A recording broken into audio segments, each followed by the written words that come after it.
Hello मित्रों, video में તમારું સ્વાગત છે। શહેરની પ્રતિષ્ઠિત ગણાતી શૈક્ષણિક સંસ્થા જે.એન. રૂપારેલ સ્વામિનારાયણ ઇન્સ્ટિટ્યૂટ ઓફ મેનેજમેન્ટના વહીવટી તંત્રએ એક મોટી ભૂલે 42 વિદ્યાર્થીના કરિયર પર સવાલો ઊભા કર્યા છે।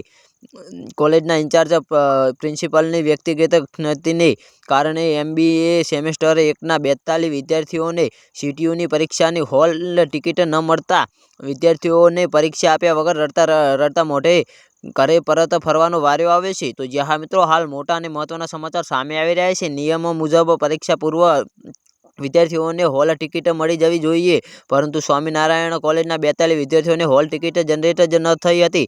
જ્યારે વિદ્યાર્થીઓ પરીક્ષા આપવા ઉત્સાહિત હતા ત્યારે હોલ ટિકિટના અભાવે તેમને પરીક્ષા કેન્દ્રમાં પ્રવેશ પણ નહોતો મળ્યો। તો જ્યાં મિત્રો આ મામલે જ્યારે વાલીઓ અને વિદ્યાર્થીઓએ કોલેજ કેમ્પસમાં હોબાળો કર્યો હતો, ત્યારે ઇન્ચાર્જ પ્રિન્સિપાલ સુમિત આચાર્યએ પોતાની ભૂલ જાહેરમાં સ્વીકારી હતી।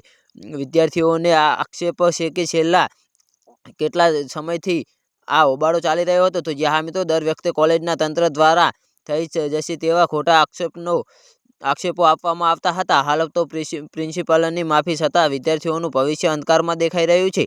આમ જે.એન. રૂપારેલ સ્વામિનારાયણ કોલેજમાં સંચાલકોની બેદરકારીના કારણે MBAના 42 વિદ્યાર્થીઓ પરીક્ષા આપી શક્યા ન હતા। તો જ્યાં મિત્રો આચાર્યની બેદરકારીની હોલ ટિકિટ નહીં મળતા વિદ્યાર્થીઓ પરીક્ષામાં પ્રવેશ વંચિત રહી ગયા છે।